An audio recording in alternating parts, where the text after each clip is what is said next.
Wanted to talk about two new Eastside deals that we just closed on.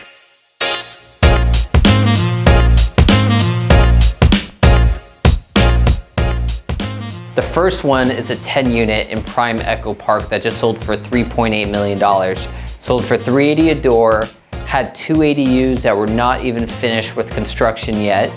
Top of that, sold for over $650 per square foot. They were tiny units, overall renovated with two original tenants. The buyer was in a 1031 and closed all cash in a 2-week close, which is very rare for this environment that we're in now. The property sold for over $650 a square foot, which is actually a record-breaking price on a per foot basis in all of Echo Park.